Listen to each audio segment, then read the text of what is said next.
Este é o primeiro episódio da 4ª temporada do podcast Antes da Consulta. Olá, João, tudo bem? Tudo bem, e você, Eduardo? 4ª temporada já, hein?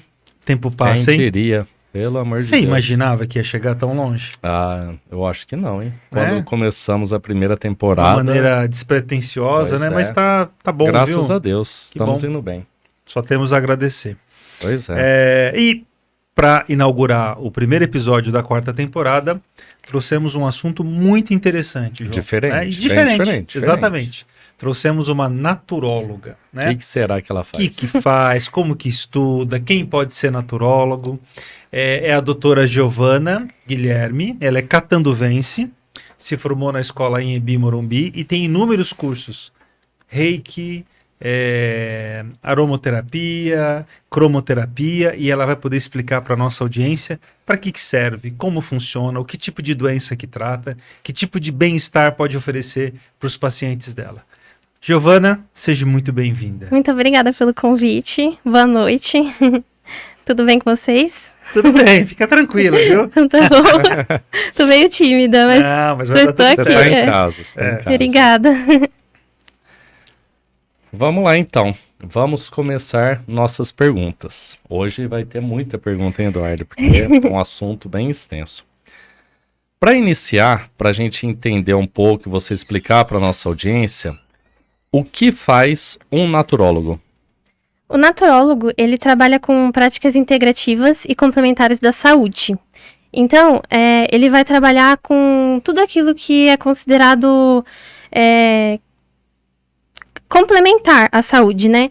Então, a base da naturologia são as medicinas tradicionais milenares, ancestrais, que é a medicina chinesa. Então, a gente vai usar bastante o diagnóstico da medicina chinesa para diagnosticar o caso de uma pessoa, enfim, as questões que ela trouxer. Também a medicina ayurvédica, que é a medicina indiana. A gente também tem conhecimentos da antroposofia, um pouco dos princípios da antroposofia, medicina antroposófica, a medicina xamânica indígena também, mais voltada para esse lado ancestral, resgate da natureza, porque a gente entende que o ser humano, ele é um ser indivíduo, um ser complexo, único, e que ele tem várias camadas, né, desde a mais sutil até o físico. E a manifestação da doença, a gente entende que é a última manifestação de um desequilíbrio que uma pessoa pode vir a ter, que na verdade começa lá no campo supramental. Então, a gente entende que nós temos 5 níveis, e aí é o supramental, mental, o vital, o metabólico e o físico. Então, a manifestação de um desequilíbrio, de uma doença, é a última. Começa, na verdade, lá no supramental. E aí a gente trabalha com ferramentas dentro dessas medicinas, e também a medicina botânica, né? Fazendo uso de fitoterapia, terapia floral. Também a gente trabalha com meditação. Por quê? Porque a gente enxerga que nós temos todos esses níveis. E aí a gente vai fazer um resgate de todos esses níveis, né? Descobrir, dependendo do caso que a pessoa trouxer. Então, por exemplo, ela trouxe uma questão mais física. Então, aí a gente vai trazer ferramentas a princípio para trabalhar esse físico, mas aí depois a gente vai investigar para ver como que está todos os outros níveis também. Porque a gente entende que a gente é esse ser multidimensional, entendeu? Pelo que você nos disse, a formação acadêmica do naturólogo é muito complexa, né? Porque são inúmeras terapias, inúmeras informações que você usa em prol daquele momento para restabelecer o bem-estar do seu paciente. Como que é essa formação acadêmica? Qual o tempo que dura? Quais são os cursos que a gente já tem no nosso país? Conta um pouco pra gente. São 4 anos de graduação.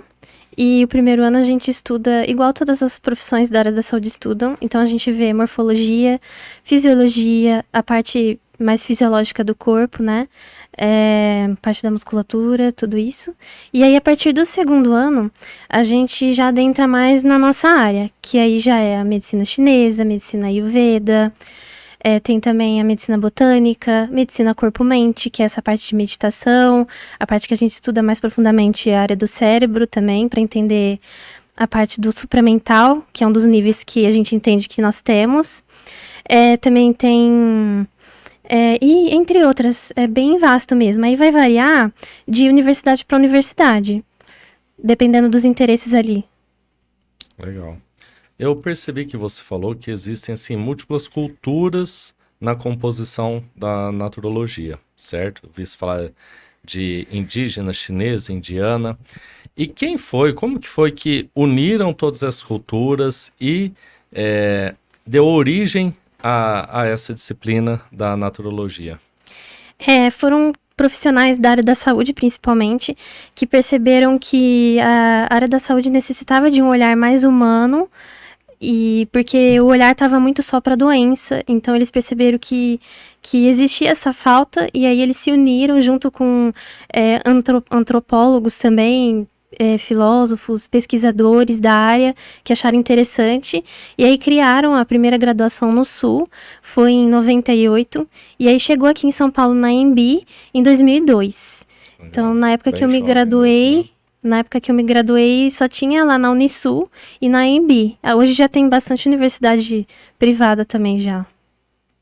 Ô, João, agora eu quero saber um pouco dessas práticas. Tá? Vamos lá. Giovana, o que é cromoterapia? Como que eu uso? Para que tipo de doença eu posso usar?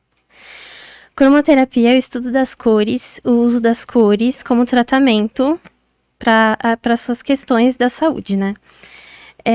Então, por exemplo, porque assim, cada fractal de cor, ele traz uma frequência que vai ajudar a trabalhar uma questão, né? Então, por exemplo, a cor verde, ela está relacionada muito à cor da saúde. Então, ela vai ajudar a reequilibrar o organismo nesse sentido, trazendo mais saúde, mais equilíbrio. Aí, teria que ver cada caso em específico, né? Porque, olhando pela história da pessoa e o que ela traz, aí a gente selecionaria cores, por exemplo, aí tem várias formas de trabalhar com essas cores, tem desde caneta com ponta de cristal, tem também as próprias lâmpadas, né, com as luzes coloridas, e aí cada uma pensando na questão que o interagente trouxe, ali deixar a pessoa ali naquela cor, ou colocar em pontos específicos do corpo também, pode usar inclusive dentro da medicina chinesa em alguns pontos de acupuntura, ao invés de colocar agulha, também é possível colocar a caneta de cristal com a cor, né? E aí, dependendo do caso que a pessoa traz, aí seleciona certinho quais são os pontos, a região para que serve, e aí escolhe aquela cor e coloca ali na região. Enfim, dá para fazer bastante coisa. Antes do João perguntar, quando você fala de cores, são as cores primárias, são essas cores mais comuns, ou você pode inventar uma cor e usar? Não, são as cores primárias. Tá. Amarelo, azul, Isso. vermelho. Tá. Mas aí dá para combinar, fazer Sim. uma combinação de cores também. Dá para usar a frequência da cor, né? Pensando nesse aspecto. Dá para combinar, dá para fazer um jogo bem legal. Quando a gente fala em naturologia, a gente pensa tudo muito natural, pensa muito em planta e vem à tona o pensamento de fitoterapia. O que é a fitoterapia? Para que ela serve? Tem várias doenças que a gente pode tratar? É para alguma coisa muito específica? A fitoterapia é o uso das plantas para tratar, né, os nossos desequilíbrios e doenças. E cada planta possui a parte bioquímica dela. É que a gente estuda, como a gente estuda terapia floral também, então a gente vê a parte sutil das plantas também. Mas falando em fitoterapia, é essa parte mais bioquímica da planta. Então, os benefícios que ela vai trazer e o que ela pode ajudar em determinadas doenças, trazendo essa visão mais especializada, né? Mas aí, como o papel do naturólogo é desespecializar, é fazer um caminho inverso, então eu vou olhar para o indivíduo como um ser único, e aí, eu tenho questão X, erva Y é ótima para essa questão. Poxa, mas aí eu tomo um medicamento W que aí tem interação. Então a gente pode pensar em uma outra erva que também é excelente para essa questão, que aí vai abordar o seu outro caso que você trouxe também, então aí vai agregar. Então é sempre assim, a gente seleciona as ervas pensando na pessoa. E, então é o uso das ervas, os chás, né? Essa parte assim, tem também a tintura, também, que é um misturado ali ainda mais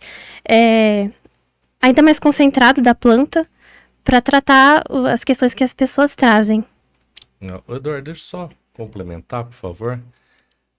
Qual a diferença de floral para fitoterapia? É tudo igual? Tá tudo no mesmo ou é diferente? É diferente. Porque o floral, ele veio à tona por causa do Dr. Bach. Ele foi um médico inglês bastante renomado na Inglaterra. E ele percebeu que as pessoas, quando elas vinham com as doenças, ele percebia que quando duas pessoas diferentes tinham a mesma doença, ele percebia que a causa era diferente. Então ele já tinha esse olhar mais amplo, né? E ele era bacteriologista, então ele criava bastante vacinas, né? Até que teve um momento da vida dele que ele ficou muito doente. E ele fez uma cirurgia de urgência, assim, e o médico deu, acho que 3 meses de vida para ele. E aí ele falou, bom, vou continuar focado no meu trabalho. Tanto que ele criou um conjunto de vacinas que ele usou as bactérias do intestino para ajudar, né? Ele tinha essa visão mais ampla também. E aí ele ficou muito doente, só que quando ele foi focar no trabalho, ele percebeu que ele ficou muito saudável. E aí, os meses passaram, ele se sentiu cada vez mais saudável. Aí ele percebeu que o foco dele, ao invés dele focar na doença dele, ele trouxe o foco maior para a vida dele. Aí ele percebeu que ele se curou dessa doença. Aí, quando foi chegando, assim, mais pro fim de carreira dele, vamos colocar assim, né? Ele decidiu fechar o consultório dele e se mudar pro campo, porque acho que ele havia adoecido também. E nessa mudança que ele fez para o campo, ele começou a observar as flores. Igual o Darwin fez quando ele foi criar a teoria das espécies, o Da Vinci fez quando foi, antes de pintar, né? Ele ficou um tempo na natureza também observando. Então ele fez esse estudo, essa observação na natureza, e ele percebeu que do orvalho numa planta, ele percebeu que ali tinha algumas características da planta naquele orvalho, naquela água. Então ele percebeu, eu vou criar um remédio floral, então. Vou pegar essa flor, colocar numa bacia de cristal, com a água solarizada, com o sol, né? Porque o orvalho amanhece ali, pega o sol da manhã. E aí ele conseguiu, tipo assim, criar esses remédios florais, né? O que é o floral? São as flores, só que é uma extração mais sutil, não é tão bioquímica da planta. Entendeu? E aí ele conseguiu enxergar que cada flor lá que ele descobriu, porque ele descobriu ao todo 38 flores, né? Nesse sistema de florais dele. Cada flor trazia a sua virtude e que trabalhava alguma questão que estava em desequilíbrio relacionada a essa virtude. E aí fazia com que a pessoa enxergasse dentro dela mesma, seria tipo um impulsionar para ela, sabe? Perceber as questões, os padrões que ela trazia, para poder mudar o comportamento e transformar aquilo em virtude. Então é mais ou menos assim, resumidamente. Legal. Você falou de flor, e as flores, além de uma beleza natural que elas têm uma outra coisa que nos atrai muito, que é o perfume, né? Isso. Então é comum você pegar uma flor na mão e tentar sentir o perfume dela. Queria que você contasse um pouquinho pra gente o que é a aromaterapia, que doenças que você tem um resultado muito bom tratando com aromaterapia. A aromaterapia é o uso dos óleos essenciais na prática clínica, né? E os óleos essenciais, pensando na questão da fitoterapia, por exemplo, é a parte ainda mais concentrada da planta. Para vocês terem noção, uma gota de óleo essencial equivale entre 20 e 25 xícaras de chá.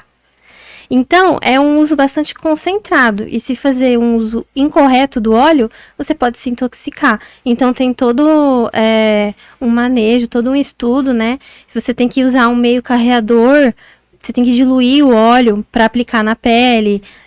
Não pode ingerir. Tem tudo isso também, porque ele não é hidrossolúvel na água. Então tem que ter todo esse cuidado, porque é ainda mais concentrado, pensando nessa questão da fito e do floral, né?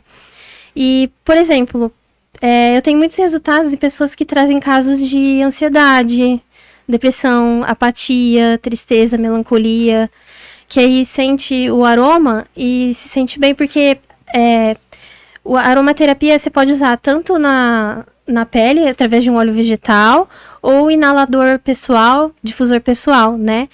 E por quê na via respiratória? Porque o sistema límbico é o que mais vai rapidamente para a corrente sanguínea, né? Quando a pessoa sente o cheiro, já vai na região cerebral e já cai na circulação sanguínea. Né? Então, a resposta é um pouquinho mais rápida. Mas tem todo um tratamento de uso, quantidade de tempo certa, quantidade de tempo que você vai fazer o uso também, não pode ser com muita frequência. porque existem até casos graves de uso incorreto dos óleos, que a pessoa chega a ter convulsão e tudo mais. Então tem que acompanhar direitinho, tem que ver também o caso específico da pessoa, se ela pode determinado óleo, tudo isso. Tem um termo que a gente fica em dúvida até como pronuncia, eu quero que você me ajude com isso, e eu quero também que você explique para nossa audiência. O que é Reiki? Reiki, ele é uma técnica de posição de mãos que ele trabalha na reenergização do campo vibracional da pessoa, que é aquela parte supramental que eu citei, né, que já trabalha com a parte mais sutil. Só que ele não está incluso na graduação da naturologia, porque como carece de estudos científicos, então não entrou para a graduação. Mas aí eu decidi fazer um curso livre, porque eu gosto muito dessa parte espiritual, da espiritualidade, então eu me aprofundo bastante nessa área. E o Reiki, ele surgiu através do japonês Mikao Usui, e ele foi budista. Ele era muito ligado à espiritualidade e ele realizava práticas espirituais que ele aprendeu dentro da religião dele nas pessoas. Só que ele percebia que ele ficava muito exausto, que ele ficava muito cansado quando ele fazia essas práticas. E aí ele se perguntou, será que não existe um outro meio, alguma outra técnica que eu não poderia fazer sem que eu precisasse me cansar e pegar a energia presente do cosmos, né? Porque tem-se essa visão de que tudo é energia, o próprio cosmos é energia e está disponível para nós a todo momento. Então ele queria ter algum manejo que ele pudesse pegar essa energia do cosmos e além dele aplicar na pessoa, que ele recebesse também, porque aí ele seria uma ferramenta, no caso, entendeu? Então ele decidiu ir para o Monte Kurama, que é uma montanha sagrada que hoje em dia tem muitos templos que as pessoas vão lá para orar, para fazer retiros espirituais. E ele decidiu ficar 21 dias lá, em jejum, cantando, orando e meditando. Até que no 21º dia, sem nenhuma resposta, ele foi no topo da montanha e aí ele teve aquele acesso que a gente chama de epifania, né? Ele teve um acesso muito grande, assim, espiritual, ele teve visões de símbolos, então ele recebeu, símbolos, e dali ele já sabia o que fazer para aplicar nas pessoas. E aí ele começou a difundir isso, né? Ele começou a espalhar pelo mundo. Então, através desses símbolos que ele recebeu e também da maneira como manipula a mão com o uso das energias, a gente consegue acalmar essa parte do supramental do interagente, sabe? Das pessoas que procuram o Reiki. Da maneira que você respondeu, eu poderia dizer que o naturólogo ele está sempre incrementando, adicionando novas terapias. Isso. Você na sua graduação teve lá um currículo básico, tá? Você vai aprender isso, mas nada impede de você buscar outras terapias alternativas de outras culturas para incrementar na sua prática diária. Sim, tanto que a própria naturologia ela está em construção. Então a graduação ela vai variar, a grade vai variar de uma universidade para outra. Na Unisul, por exemplo, tem hipnose terapia. Eu, pelo menos na minha época, não tive, não sei como é que tá hoje em dia, porque tá sempre mudando. A questão a base sempre vai ser essa visão, e sempre vai ter as medicinas tradicionais milenares também, chinesa, ayurveda, toda essa parte, como base. E a própria também parte biomédica também. Aí essas práticas que vão acrescentando conforme também vão tendo professores, pessoas interessadas, né, também fazer parte, tudo isso. Aí eles vão agregando e encaixando. É um profissional em constante formação, né? Com certeza. Sempre agregando novas terapias. O que é cura prânica? Cura prânica. É a mesma difícil coisa. De falar, né? Prânica. É a mesma coisa que o Reiki, só que ele veio à tona pelo Showa Kokusui, que ele foi indiano, descendente de chineses. Ele estudou os Vedas, que é um conhecimento antigo que se tem no Ayurveda, né, nessa parte indiana, que os Vedas aqui na nossa linguagem ocidental a gente chamaria de filosofia. É que filosofia é um termo ocidental, né? Então quando a gente vai falar, de filosofia oriental, não encaixa porque o pensar deles é muito diferente do nosso. Então, essa seria uma sabedoria oriental, né? Então, ele estudou os Vedas, que são livros antigos, sagrados, e aí, a partir disso, ele descobriu como também aplicar, pegar essa energia do cosmos sem ficar cansada. É mais ou menos muito parecido com o Reiki. Só que as técnicas são diferentes. Entendeu? Manejo de mão, tem tudo isso. É bem interessante. Então tem muita coisa, hein, Eduardo? Meu Deus. Vou marcar uma consulta com essa Eu também moça. acho, tô ficando intrigado. E a tarologia? O que é a tarologia? É jogar tarô? Como que funciona? É o estudo das cartas, né? Eu gosto muito de estudar o tarô através do Carl Jung. Não sei se vocês já ouviram falar dele. Ele foi um médico psiquiatra que ele discutia muito com Freud. Eles viviam trocando cartas, né? Porque o Carl Jung, ele estudava muito o inconsciente, os arquétipos, essa parte mais mística, espiritual, né? Diferente do Freud. Então, eles viviam conversando, trocando ideia, né? E o Carl Jung, ele estudou tarô, né? E ele trouxe... Porque, assim, o tarô é muito antigo. Tem-se registros de 1700 e pouco, na Idade Média. Acho que primeiro surgimento das cartas foi lá na França, mas reza a lenda, assim, que vem de continentes perdidos, por exemplo. Já li sobre isso também. Então, é um conhecimento assim, são 78 cartas, e aí cada carta tem a sua simbologia. Ela é composta de 22 arcanos maiores, e os arcanos menores, que são os naipes que a gente conhece dos baralhos, que é copas, espadas, ouros e paus, né? E elas trazem simbologias que aí, por exemplo, a pessoa ela traz uma questão lá, e aí eu vou tirar as cartas para ela e eu vou mostrar uma linha do tempo, por exemplo. É que o meu trabalho, eu gosto de trabalhar muito com autoconhecimento. E eu sempre oriento os meus interagentes que, se forem perguntar sobre o futuro, para entender que o tempo ele não é linear, que o futuro vai depender do nosso presente e que a escolha que a gente fizer nesse agora pode ser diferente da escolha que a gente vai fazer amanhã, assim sendo a linha do futuro mudando, entendeu? Porque a gente é vasto, né? A gente está sempre fazendo escolhas, existe a lei do livre-arbítrio, né? Então, como que eu gosto de trabalhar com tarô? Eu pego essas simbologias, esses arquétipos que as cartas trazem, e aí eu sempre oriento as pessoas a perguntar sobre alguma questão que elas não estão sabendo lidar, algum conselho que elas podem fazer para melhorar X coisa, ou como lidar com tal pessoa, o que eu posso fazer para me sentir melhor com tal situação. E aí quando vai tirar a carta, dependendo, mostra um pouco do futuro, mas é baseado naquele presente que a pessoa trouxe.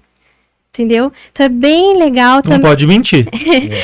Porque a energia não mente, né? E as cartas são certeiras. Elas mostram mesmo. A gente começa a ler assim o que tá na carta, né? Aí a pessoa fica, nossa, às vezes nem falou ali, né? Por quê? Porque tem esse estudo do inconsciente coletivo que fala, né? Que o Carl Jung falava bastante. E que, de certa forma, nós estamos conectados aos arquétipos, né? Então, por exemplo, quando vocês pensam em cachorro, que no baralho cigano, por exemplo, tem a carta do cachorro, né? O que vem na cabeça de vocês, assim, um cachorro? O arquétipo que ele traz, assim, primeira coisa que você pensa. O cachorro é fiel ao dono dele. Isso, lealdade, amizade, fidelidade. Então, quando cai essa carta, aí dependendo do que a pessoa traz, a pergunta dela, vai ser mais ou menos nessa linha. Aí, em complemento com as outras cartas, a gente faz um panorama geral do que está acontecendo na vida da pessoa, né? Aí tem vários tipos de jogos. Então, por exemplo, eu quero entender melhor o meu passado para ver o que eu preciso melhorar no presente para eu criar um futuro mais próspero. Então, a gente monta uma mesa de cartas, tipo passado, presente e futuro. Tem mesa, tipo, a pessoa quer saber por que a vida romântica dela tá travada. Então, vamos montar a mesa de Afrodite, que fala, né? Que é a mesa do amor, que vai ver qual área que ela precisa. Então, tem vários manejos com a carta, né? É bem amplo, assim, e eu gosto de trabalhar nessa parte do autoconhecimento. Gosto muito. E também não está inclusa, né, na graduação, porque é considerado, não tem muito estudo. Embora o Carl Jung tenha sido o grande pioneiro para trazer esse conhecimento, a parte científica, tem vários livros dele muito bons disso. Ainda assim, não é ainda aceito pela comunidade científica, né? Mas dá para fazer um trabalho muito legal agregando isso, sabe? Nos casos que as pessoas trazem, elas percebem coisas que não estavam percebendo, sabe? E aí eu acompanhando ali também, falo, tem floral tal que é legal para essa questão, o que você acha? Aí assim vai fazendo essa troca legal. Giovana, Cada vez mais a nossa sociedade, ela tem uma preocupação com o bem-estar e ela busca coisas naturais e também tem uma preocupação cada vez mais crescente. Os nossos governantes estão na COP28 com o meio ambiente, tá? Então, parece que isso dita o futuro. Eu preciso estar bem e preciso cuidar do meio ambiente. Como que é a procura pelo naturólogo, né? Como que é o dia a dia dessa profissão? Então, por exemplo, em Catanduva são poucos naturólogos, a gente ainda tem poucos interagentes. Não, as pessoas já sabem que existe esse profissional da saúde pronto para ajudar. Como que é essa busca pela sociedade?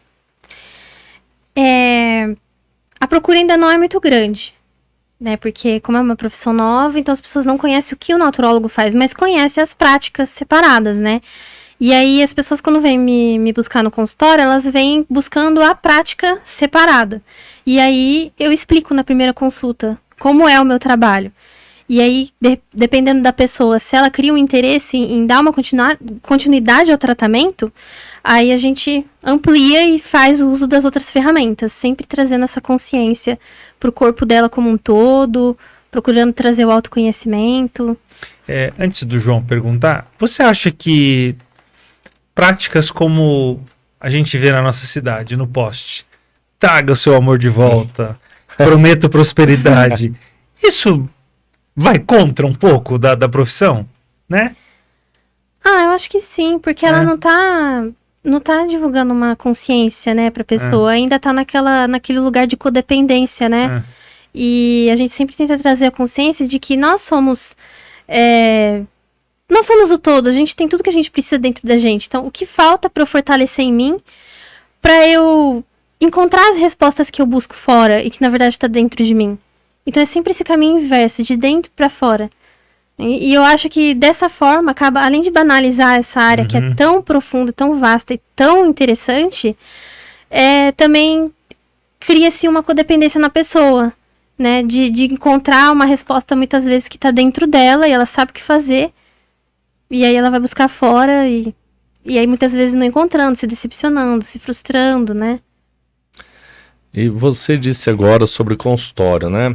A área de atuação, ela vai além do consultório, pode ter uma atuação hospitalar, ambulatorial, como que... De educação. Isso. Sim, dá para ampliar. Então pode trabalhar em escolas, pode trabalhar em empresas também. Em São Paulo é muito comum isso, né? O pessoal que trabalha muito em empresa, fica o tempo inteiro em escritório, então tem naturólogos já contratados, que aí vão lá, fazem o serviço de massagem ou floral, alguma coisa assim, porque é uma rotina muito estressante, aromaterapia, né? Isso. Né? Legal se chegar para trabalhar, Sim. tem, né?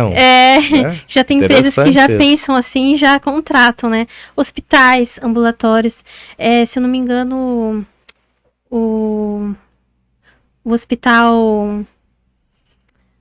Um hospital famoso de São Paulo, como chama mesmo? Einstein, Sírio-Libanês. Isso, o Einstein acho que já contrata naturólogos, se eu não me engano. Já. Imagina a sala de espera da quimioterapia. Então. O paciente está tensa, angustiada, minha primeira sessão de químio. De repente, passar por uma dessas terapias, ela vai fazer o tratamento de uma forma mais tranquila. Um ambulatório de pediatria, que uma criança chora, outra quer chorar. Sim, é um campo bem amplo mesmo, né? Muito amplo. Muito bacana. Com certeza. Parabéns. Eu aprendi bastante coisa. Foi muito bom, né? Mas você não promete trazer o amor de volta, não, né? Não, Tá bom. não. Se ela prometer, amanhã já vai ter uma fila lá no consultório dela. Mas é isso. A gente, infelizmente, precisa terminar nosso episódio. Mas só temos a agradecer. Foi muito bom. Foi muito enriquecedor a sua participação. Aprendemos muito. Acredito que nossa audiência também. E obrigado por ter vindo, por ter aceitado o nosso convite. Eu que agradeço pelo convite, por ceder o espaço também para eu falar sobre a minha profissão, as coisas que eu amo, que eu gosto. E saber que eu consigo encontrar esse profissional na nossa cidade. Exato. Né? Isso é importante, as pessoas saberem que está disponível. Infelizmente ainda não tem no Sistema Único de Saúde, mas talvez seja só uma questão de tempo, de organização, mas para aqueles que têm uma condição podem buscar, né? E eu acho que isso também é extremamente válido. Sem dúvida. E encerrando nosso primeiro episódio da 4ª temporada. Já. Hein? Aproveitando para agradecer também nossos patrocinadores, né, Eduardo? Padre Albino Saúde, Drogaria Economia, Laboratório Santa Rita, Mercavejo e Vive Empreendimentos. E aproveitando, deixar aqui o recado para nossa audiência, que quem quiser acessar o nosso site é www.antesdaconsulta.com. Lá vocês encontram o link do Spotify, YouTube, Facebook e Instagram. E podem assistir esse episódio e todos os outros quantas vezes quiser, não é isso, Eduardo? Com certeza. Fiquem à vontade e vamos ficar felizes em saber que vocês estão acompanhando. Maravilha, então. Até o próximo episódio, pessoal. Tchau, tchau. Um abraço.